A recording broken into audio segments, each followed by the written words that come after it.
In old Charleston, where history has been piling up for 2.5 centuries, even the modern streets lead you straight into a proud and gracious past. Here's the old Exchange, scene of one of the grandest parties Charleston ever saw. That was in 1791, and the guest of honor was George Washington.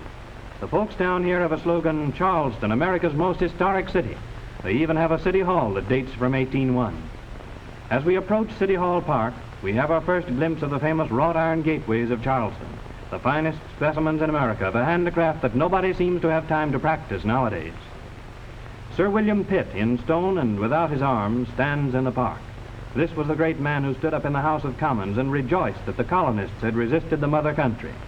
Charleston set up this statue 5 years before the Revolution, and then during the siege of 1780, the British by chance took an ironic revenge when a shot from their guns carried away Sir William's arms. And here's an old building, the old Powder Magazine, which dates clear back to sometime in the 1600s. They built it of taffy, lime, and oyster shells. A fiery spirit of the old days lived in this house, Colonel Rhett, who led the little fleet that rid the Carolina coast of pirates. And here's the spot where Carolinians of those old days used to do their pirate hanging. Here Bonnet, a real big shot in the pirate trade, met his end with 60 others. This Bonnet was a remarkable chap, a man of good family and of means, well educated and with charming manners. He rose as high as a first-class pirate could in those days, and then a sudden drop. Not far away, we found another of those beautiful wrought iron gateways. They date from way back before the machine age, and in that distant day, every graceful curve and detail was laboriously worked out over an anvil by some sturdy arm long since stilled. Like the doorways and old mansions of the city, the gateposts and ironwork of Charleston are studied every year by ambitious students of architecture from up north.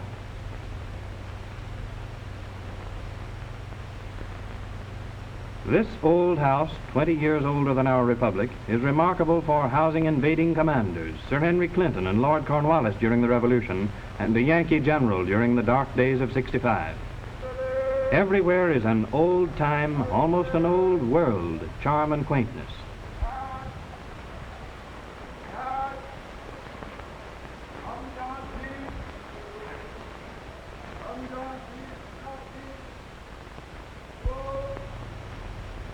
But behind many of these quiet rows of old house fronts, you will often find lovely gardens and enclosed courtyards, where there goes on a pleasant and placid life, such as the casual stranger seldom sees.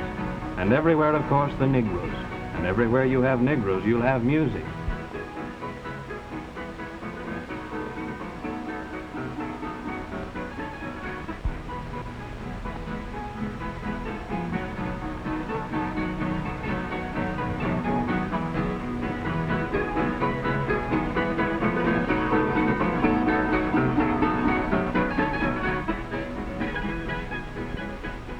The real Negro quarters in Charleston may not boast classic colonial architecture in all its flower, but it has a quaintness all its own.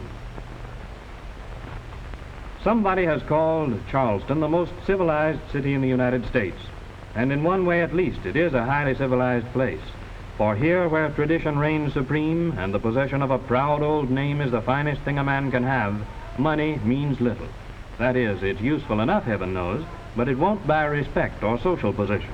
It's the one place where social life isn't organized around wealth.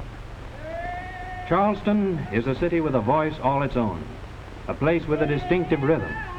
One most characteristic tone, heard here as hardly anywhere else, is the cry of the Negro street vendor, who at any minute is likely to come upon us from some quaint alley, or from one of those picturesque conglomerations of old buildings that give the town its peculiar charm. And here's Papa Joe, calling his wares as he passes this stately row of fine old houses. Listen to him and see if you can tell what he's selling. Believe it or not, Papa Joe is announcing that he has fresh shrimp for sale. Folks here are proud because the houses are antiques, and Papa Joe is proud because his shrimp aren't antiques. And all three, the houses, Papa Joe, and the shrimp, all of them are familiar Charleston institutions. Looking through Church Street, we see one of the most beautiful churches in America, Old St. Philip's. Washington attended services at an earlier St. Philip's on this same site. soon afterwards, Charleston had a great fire.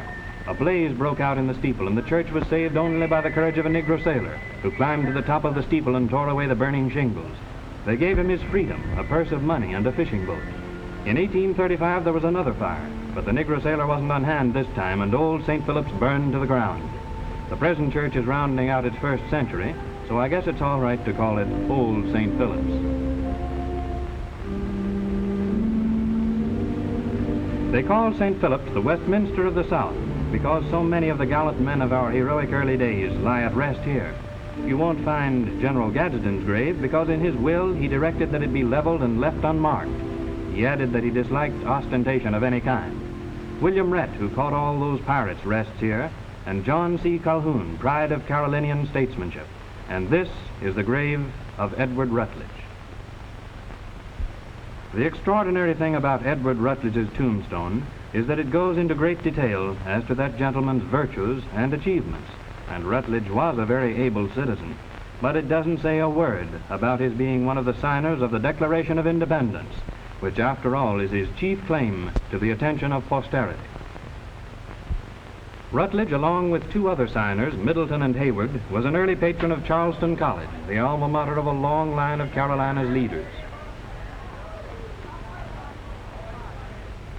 That same Arthur Middleton who signed the Declaration of Independence lived in this fine old Tudor mansion, and right down to our own time his descendants have occupied it.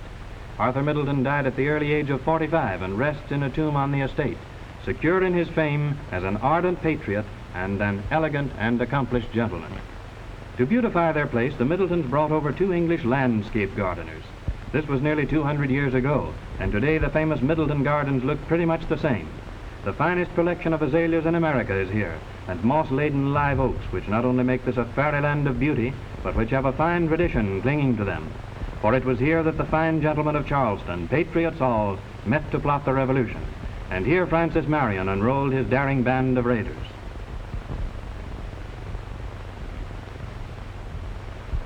Marion, a guest at this house one evening, found the doors locked. That was a little custom of hosts in those days who didn't want the party to break up until the wine was all gone. Marion, who didn't like wine that well, jumped from the second story and broke his leg. And so when the British captured Charleston and nearly all the American officers, Marion was away at his plantation with a game leg, but free. It was through these woodlands and swamps that Marion was soon leading his little band of patriots in many a terrifying raid against Tarleton's redcoats. Marion's men were farmers and hunters, and every foot of this difficult country was known to them. It all looks peaceful now, but it was here that, in those brave days, hearts beat high with heroism, and the sheltering trees are so many monuments to the dashing exploits of Marion and his men. Another spot of imperishable fame is the fort in the harbor from which Colonel Moultrie defeated the invading British fleet in 1776. As for the battery down on the waterfront, it is here, according to the proud phrase of Charlestonians, that the Ashley and Cooper rivers join to form the Atlantic Ocean.